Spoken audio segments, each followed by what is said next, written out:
근데 적어도 음원 관련해서는 대중성을 얘기하는 건데 전 세계적인 인지도, 대중성 이런 걸 따졌을 때 엄청난 수준이라고 보시면 되는 겁니다.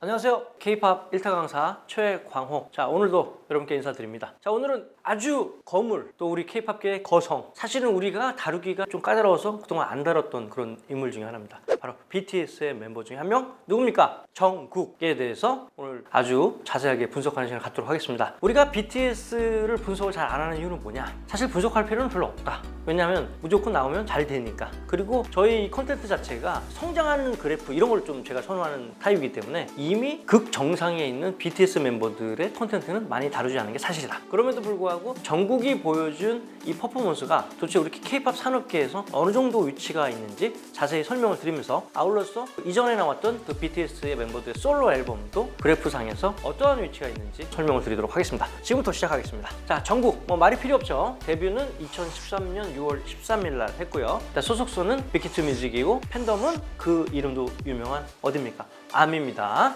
요 이제 히스토리를 좀 설명을 좀 드릴게요. 정국이 BTS로 활동을 하면서도 간간히 여러 가지 작업들에서 참여를 하거나 앨범을 낸 적이 있습니다. 첫 번째 앨범이 뭐예요? Still With You가 2020년 6월 5일 날 나왔어요. 이때 이제 32주차 서클 차트 주간 디지털 차트에서 31위 이렇게 차지를 했고, 그리고 나서 2022년 2월 달에 Stay Alive 해가지고 슈가가 프로듀싱한 음악이 나왔죠. 그래서 이때 2022년 9주차 주간 글로벌 차트에서 영예 1위를 차지하게 됩니다. 그리고 2022년 6월 13일 날 Lie You라는 앨범을 갖고 나왔어요. 그리고 Left and Right 이게 2022년 6월 24일 날 나와서 피처링에 참여를 한 거죠. 자, 이 앨범도 많이 이슈가 됐던 앨범이죠. 뭡니까? Dreamers. 정국이 솔로나 아니면 앨범의 피처링을 통해서 자기의 어떤 역량들을 좀 더 도드라지게 보여주는 역할들을 계속 지속적으로 했다, 이렇게 알 수 있는 거고요. 그 다음에 이제 오늘 얘기를 많이 해야 할 바로 그 노래입니다. 세븐. 그리고 나서 최근에 3D라는 앨범 이제 9월 29일 날 나온 상황입니다. 자, 이렇게 전반적인 흐름에 대해서 설명을 했는데, 과연 그러면 이제 여기 말씀드렸던 이제 세븐을 중점으로 해서 얼만큼의 성적을 이뤘는가, 이런 얘기를 좀 해보고 싶어요. 그 얘기를 저희가 자세히 좀 해보도록 하겠습니다. 자, 먼저 이제 대한민국 국내 온라인 음악 사이트의 유니크 리스너에 발매하고 30일간 총합에 대해서 좀 설명을 좀 드리도록 하겠습니다. 자, 여기 보면 알겠지만 세븐이란 노래는 두 가지 버전이 있죠. 크림 버전이 있고,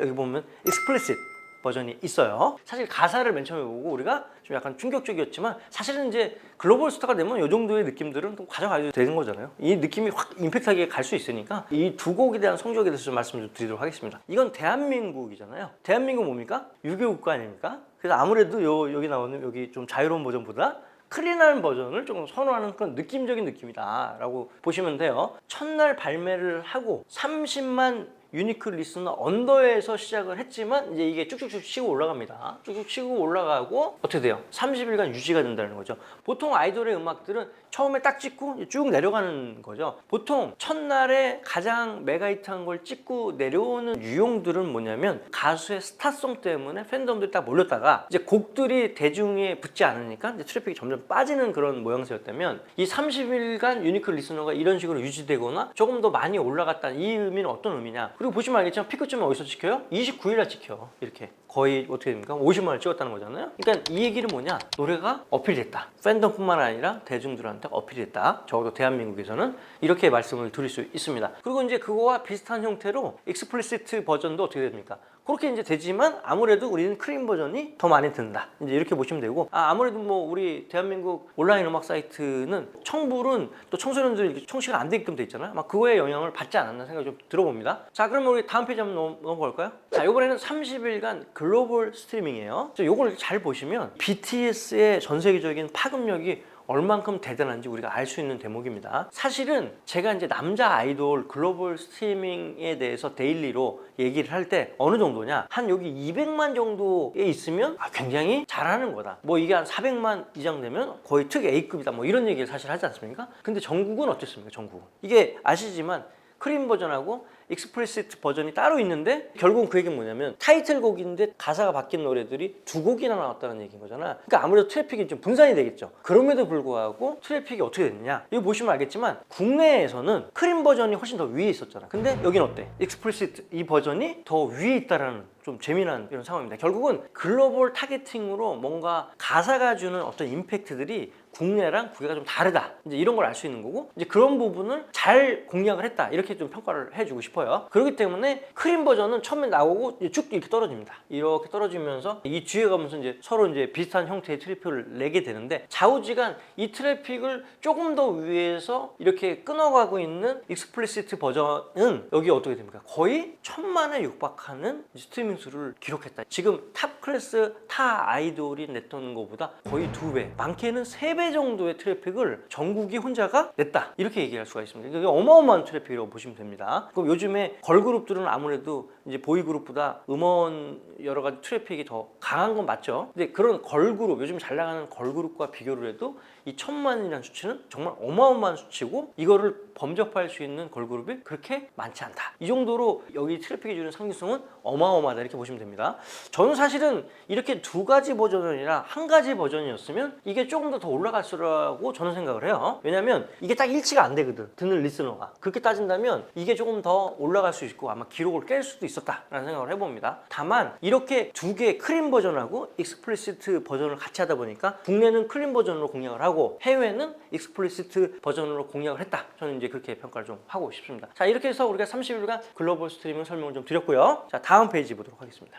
국내 30일간 유니크 리스너에 있어서 1학기 우리 성적 발표했을 때 그래프예요. 전국이 이번에 이게 디지털 싱글이죠. 싱글이기 때문에 오프라인 피지컬 앨범 판매량은 존재하지 않지만, 그럼 도대체 어느 정도 수준이냐, 이걸 좀 판가름하면 여기엔 수많은 아이돌의 성적표가 이렇게 있고, 전국이 어딨냐? 여기 있는 거예요. 단순히 약 한 1일 유니크 리스너를 50만 찍었다, 이런 게 중요한 게 아니라 수준이 어떤 느낌이냐, 이런 식의 차이가 난다. 그러니까 이제 이런 스코어를 내는 남성 아이돌 솔로는 거의 없다고 보시면 되는 겁니다. 빅뱅이야 뭐 그룹으로 이제 좋은 성적을 했지만, 전국이 이 정도 성적을 보였다는 이 세븐이라는 노래가 국내외적으로 대중들한테 완전히 어필했다, 이렇게 얘기를 좀 할 수 있을 것 같습니다. 자, 뒤에 장에 가서 우리가 글로벌 스트리밍에서는 어떠한 의미인지 한번 보여드리도록 하겠습니다. 자, 여기 글로벌 스트리밍은 기존 아이돌들이 돌파해내기가 쉽지가 않은 구역들이야. 글로벌이니까, 그죠? 여기에 거의 다다다다 있고, 뭐 잘하는 사람들이 뭐 여기 좀 이렇게 있는 거야. 근데 전국은 어디 있습니까? 여기 있는 거예요, 여기. 여기 봐, 200만이 안 되는 거에 다다다다 있는 거잖아. 300에서 400의 요 사이에도 요만큼 있는 거예요. 그리고 어디야? 전국이 여기 있는 거야. 기존의 웬만한 남자 아이돌의 판매량에 거의 많게는 극단적으로 한 5배 정도는 돼야지 전국의 스코어를 낼 수 있대. 그러니까 이게 엄청난 수치인 거죠, 이게. 그래도 더 놀라운 건 뭐냐? 그러면 이제 여기서 말씀하는 이 두 가지 군 말고, 뭐 여기 이렇게 있잖아요, 이렇게. 이게 뭐냐? 요것도 다 뭐야? BTS야. 요건 뭐냐면 이게 내가 알기로는 지민이고 이게 어거스트 데이일 거예요. 그러니까 이것도 BTS고. 그 다음에 이 앨범이 뭡니까? 이게 바로 Take Two예요. 이제 BTS 앨범이라는 거죠. 그러니까 뭐냐면 요만큼의 영역들이 다 뭐야? 이게 BTS야. BTS는 뭘 내도 이게 넘사벽이라는 거야. 그러니까 뭐 다른 차원에서 이들은 살고 있다. 뭐를 하든 뭐를 내든 약간 다른 영역에서 살고 있다, 이렇게 보시면 돼요. 그러니까 뭐 이 정도 그림 안에 뭐 여기도 뭐 엄청나게 잘하는 뭐 앨범 많이 팔고 뭐 세븐틴이나 스키즈 뭐 이런 뭐 친구들이 있지 않습니까? 근데 적어도 음원 관련해서는 대중성을 얘기하는 건데, 전 세계적인 인지도, 대중성 이런 걸 따졌을 때 엄청난 수준이라고 보시면 되는 겁니다. 물론 이제 이게 BTS에 개척했던 그런 것들이 있기 때문에 후배 가수들이 그걸 연이어서 좋은 성적을 내고 있지만, 여기에 이 벽들은 사실은 넘어가기가 쉽지 않다. 이거를 넘어야지 BTS 같은 존재감을 낼 텐데, 사실 이렇게 되기가 굉장히 어렵다. 이건 단순히 K-팝 가수들만의 문제가 아니라 전 세계적인 인지도를 가지고 이 정도의 퍼포먼스를 내기는 진짜 어렵다, 이렇게 얘기를 드릴 수 있을 것 같아요. 그런 의미에서 이게 굉장히 이 그래프가 단순히 전국의 세븐의 퍼포먼스뿐만 아니라 BTS 전체적인 어떤 느낌이 시장에서 어떠한 수준인가, 이런 거를 좀 자세히 얘기할 수 있는 그런 게 아닌가 생각을 해봅니다. 아무튼 뭐 그래프를 보면 볼수록 대단한 생각밖에 안 들어요. 정말 대단하다고 생각을 합니다. 자, 이렇게 해가지고 뭐 우리 전국의 게릴라 스페셜 한번 봤어요. 아시겠지만 BTS의 어떤 그런 성적들을 보고 우리가 분석하는 거를 잘 안 하려는 이유, 제 서두에도 말씀드렸지만 뭐 너무 다 잘하고 계시니까 우리가 굳이 이런 걸 분석을 안 해도 뭐 경쟁이 될 수 있는 사람들이 없잖아. 그냥 독보적인 위치에 있으니까 좀 안 해봤지만, 유난히 또 우리 정국 씨의 그 세븐이라는 노래 자체가 아주 도드라지게 뭔가 보였기 때문에 이 부분이 어떠한 의미인지, 그 산업 내에 어떠한 포지션이 되고 있는지를 좀 설명드리고 싶어서 오늘 또 귀한 시간 한번 내봤습니다. 아무튼 뭐 끝까지 시청해주셔서 감사드리고, 저희 다음에는 B 스페셜 특집을 준비를 해봤어요. 항상 말씀드리지만 구독, 좋아요, 알림 설정 간절히 좀 부탁드립니다. 저희가 이제 3만이 넘다 보니까 4만 또 간절히 희망해 봅니다. 아무튼 여러분 뭐 늘 건강하시고 다음 시간에 뵙도록 하겠습니다. 저는 여기까지 하겠습니다. 감사합니다.